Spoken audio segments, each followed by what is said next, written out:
کا نام نتاشا تھا۔ غریب ماں باپ کی اکلوتی اور لاڈلی بیٹی تھی۔ اگرچہ باپ کی آمدن کچھ زیادہ نہیں تھی، لیکن پھر بھی وہ اپنی بیٹی کی خواہشات پوری کرنے کی ہر ممکن کوشش کرتا۔ میٹرک پاس کر کے وہ گھر بیٹھ گئی اور اپنی امی کے ساتھ گھر کے کام کاج میں ہاتھ بٹانے لگی تھی۔ ایک مرتبہ وہ اپنی امی کے ساتھ ایک شادی پر گئی تو وہاں اس نے ایک لڑکے کو دیکھا جو نتاشا میں خصوصی دلچسپی لے رہا تھا۔ وہ بھی جلد ہی اس لڑکے کے پیار میں گرفتار ہو گئی۔ رات کو جب سب گھر والے سو گئے تو دونوں چھت پر ایک دوسرے کے ساتھ مستقبل کے خواب دیکھ رہے تھے۔ اگلی صبح نتاشا نے اپنی ماں کو بتا دیا کہ وہ اس لڑکے کو پسند کرنے لگی ہے۔ اس کی ماں نے لڑکے کو دیکھا تو اسے بھی پسند آ گیا۔ لڑکا ان کے دور پرے کے رشتہ دار تھے اور ایک کمپنی میں اچھی ملازمت کرتا تھا، لیکن اس کا ہر گھر کچھ دور تھا۔ نتاشا کی ماں نے اس لڑکے سے مل کر اسے فائنل کر لیا۔ کچھ ہی مہینوں بعد دونوں کی شادی طے پا گئی۔ نتاشا کی شادی ہوئی تو وہ اپنے شوہر کے ساتھ بہت خوش تھی۔ اس کا شوہر شام کو کام سے گھر آتا تو دونوں مل کر کھانا کھاتے اور ڈھیر ساری باتیں کرنے کے بعد جب دن بھر کی تھکن اتار کر سو جاتے۔ وقت بہتر گزر رہا تھا، پھر اچانک ایک بدلاؤ آ گیا۔ نتاشا کے شوہر کا تبادلہ دوسرے شہر میں ہو گیا۔ نتاشا کو اکیلی چھوڑ کر وہ دوسرے شہر رخصت ہو گیا۔ اب نتاشا اکیلے گھر رہتی تھی۔ شروع کے کچھ دن تو اس نے جیسے تیسے گزار لیے، پھر وہ تنہائی کا شکار ہونے لگی تھی۔ دن تو جیسے تیسے گزار لیتی، رات ہوتے ہی تنہائی کے سانپ اس کے سینے پر لوٹنے لگتے۔ دن کی بات ہوتی تو سمجھ بھی آتی، نہ جانے کتنے عرصے کی جدائی تھی۔ شوہر کو فون کیا کہ مجھے بھی اپنے ساتھ لے چلو، یہاں اکیلی کا گزارا نہیں ہوتا، لیکن اس نے تنخواہ کم ہونے کا بہانہ کر کے معذرت کر لی اور کہا کہ وہ جلدی واپس اپنے شہر سے آنے کی کوشش کرے گا۔ نتاشا خاموش ہو گئی۔ دن گزرتے گئے، ایک مہینے سے اوپر کا عرصہ گزر گیا تھا۔ نتاشا اب نفسیاتی مریضہ بنتی جا رہی تھی۔ ایک صبح وہ نہا رہی تھی، یہ دروازہ بج اٹھا۔ وہ تولیہ جسم پر لپیٹے ایسے غسل خانے سے باہر نکل آئی اور دروازے کے پاس جا کر پوچھا کہ کون ہے؟ باہر دوسری طرف سے بتایا گیا کہ میں وارث ہوں، تمہاری خالہ کا بیٹا، آپ کے شہر میں یہاں قریبی ملازمت لگی ہے، تو امی نے کہا تھا کہ نتاشا سے بھی مل کر آنا۔ اسی وقت وارث نے دروازہ کھول کر گھر کے اندر آ گیا۔ نتاشا جو کہ جسم پر صرف تولیہ لپیٹے کھڑی تھی، وہ بھی اس کے ہاتھ سے چھوٹ گیا۔ وارث کی آنکھیں کھلی کی کھلی رہ گئیں۔ نتاشا کو چند لمحے سمجھ ہی نہ آئی وہ کیا کر رہی ہے اور کیا ہو گیا ہے۔ وہ تو سمجھ رہی تھی کہ دروازہ اندر سے بند ہے، لیکن وہ غلطی پر تھی۔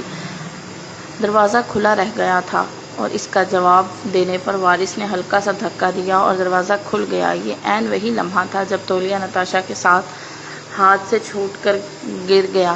چھپانے کی کوشش کر رہی تھی۔ چھپانے کو وارث نے منہ دوسری طرف پھیر لیا تو نتاشا کے ہوش آیا۔ تولیے زمین سے اٹھا کر وہ کمرے میں بھاگ گئی۔ وارث مرے مرے قدم اٹھاتا ہوا سامنے پڑی کرسی پر جا بیٹھا تھا۔ نتاشا نے کمرے میں جا کر کپڑے تو پہن لیے تھے، لیکن اس کو اب وارث کے سامنے جاتے ہوئے شرم آ رہی تھی۔ کافی پل کھڑی وہ سوچتی رہی کہ وارث کے سامنے کیسے جائے، لیکن گھر آئے مہمان کو یوں نظر انداز کرنا بھی مناسب نہیں تھا، لہٰذا اس نے فریزر کی ٹھنڈی کوک کی بوتل نکالی اور بوتل کو منہ لگا کر یہ گٹا گٹ پینے لگے۔ چند گھونٹ اندر گئے تو اس کے دل کی دھڑکن کچھ معمول پر آئی۔ ایک گلاس بوتل کا بھرا اور وارث کے پاس آ گئی۔ وارث بوتل کے گھونٹ گھونٹ پی رہا تھا اور ساتھ ادھر ادھر بھی باتیں کر رہا تھا، جبکہ نتاشا نظریں جھکائے سامنے بیٹھے آپ کے شوہر کتنے دن بعد گھر آتے ہیں، اور اس کے پوچھنے پر نتاشا نے بتایا کہ وہ پہلی بار گھر سے دور گئے ہیں، مہینے سے کچھ دن اوپر ہو گئے ہیں، شاید کچھ دنوں میں چکر لگا لیں۔ وارث نے کہا کہ میری اس شہر میں نئی جاب لگی ہے، ابھی میری رہائش کا انتظام بھی نہیں ہوا، اگر تم مناسب سمجھو تو میں کچھ دن یہاں رہ لوں۔ نتاشا کے پاس انکار کی گنجائش نہیں تھی۔ گھر میں کمرے بھی تھے اور بستر بھی، لیکن وہ تھوڑا ہچکچا گئی اور کہنے لگی کہ میں اپنے شوہر سے پوچھ کر بتاؤں گی، اگر وہ مان گئے تو مجھے کوئی اعتراض نہیں، ویسے بھی آپ میری خالہ کے بیٹے ہو، میں آپ کو کیسے انکار کر سکتی ہوں، میری خالہ ناراض ہو جائیں گی۔ عرض کرنے لگا کہ میں ابھی جا رہا ہوں، میرا فون نمبر لے لیں، اگر آپ کے شوہر نے اجازت دے دی تو مجھے کال کر کے بتا دینا، ورنہ میں اپنا انتظام کسی اور جگہ کر لوں گا۔ وارث کے جانے کے بعد نتاشا نے اپنے شوہر سے فون پر بات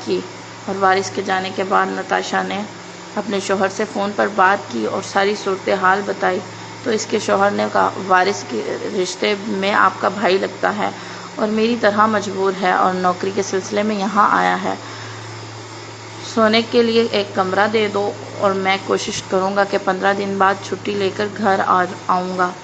اس شام نتاشا نے وارث کو فون پر بتایا کہ آپ ڈیوٹی پر ختم کر کے شام کو آ جایا کرو، میرے شوہر نے اجازت دے دی ہے۔ رات کو وارث آیا تو وہ پیزا آرڈر لے آیا، دونوں نے مل کر پیزا کھایا اور پھر نتاشا نے چائے بنائی۔ اس دوران اپنی پرانی باتیں یاد کر رہے تھے۔ وہ بچپن اور لڑکپن میں گرمیوں کی چھٹیوں کے دوران ایک دوسرے کے ہاں جایا کرتے تھے اور خوب ہلا گلا کرتے تھے۔ نتاشا کو بہت دنوں بعد مزہ آیا اور اس کا موڈ خوشگوار ہو گیا۔ اگلی صبح وارث واپس کام پر چلا گیا اور نتاشا گھر کے کاموں میں مگن ہو گئی۔ شام کو وارث نتاشا کو لے کر قریبی پارک میں چلا گیا۔ یہ شام بھی نتاشا کے لیے بہت پرلطف ثابت ہوئی۔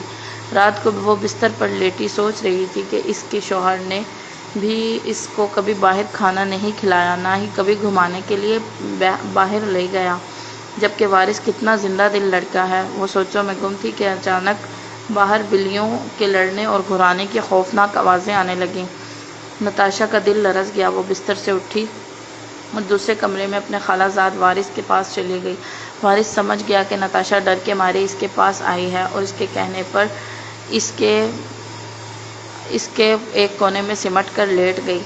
نہ جانے وہ کب لیٹے لیٹے سو چکی تھی۔ رات کے پچھلے پہر اس کی آنکھ کھلی تو وہ کمرے کی مدھم روشنی میں اس نے دیکھا کہ وہ وارث کے ساتھ چپک کر سو رہی تھی۔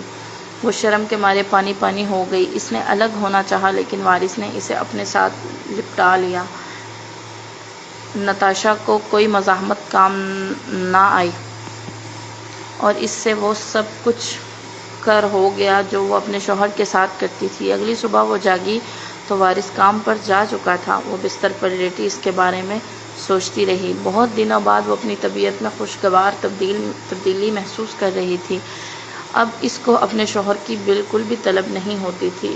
اس دن کے بعد اس کی راتیں وارث کے ساتھ گزرنے لگی۔ تنہائی نے اپنا اثر دکھا دیا اور اگلے کچھ ہی دنوں میں نتاشا نے ایک فیصلہ کر لیا۔ جب اس کا شوہر گھر آیا تو اس نے صاف الفاظ میں طلاق کا مطالبہ کر ڈالا اور کہا کہ وہ اپنی خالہ زاد وارث سے شادی کرے گی۔ اس کے شوہر نے ہر طرح سے اسے قائل کرنے کی کوشش کی لیکن نتاشا نہ مانی اور طلاق لے کر اپنی ماں کے گھر چلی گئی۔ کچھ مہینوں بعد وارث کی بیوی بن چکی تھی۔ نتاشا کے شوہر کو سمجھ نہیں آ رہی تھی کہ اس نے کہاں غلطی کی، نتاشا کو گھر میں اکیلا چھوڑ کر جانے کی یا اس کے خالہ زاد کزن کو گھر میں ٹھہرانے کی، لیکن اب پچھتانے کا وقت گزر چکا تھا۔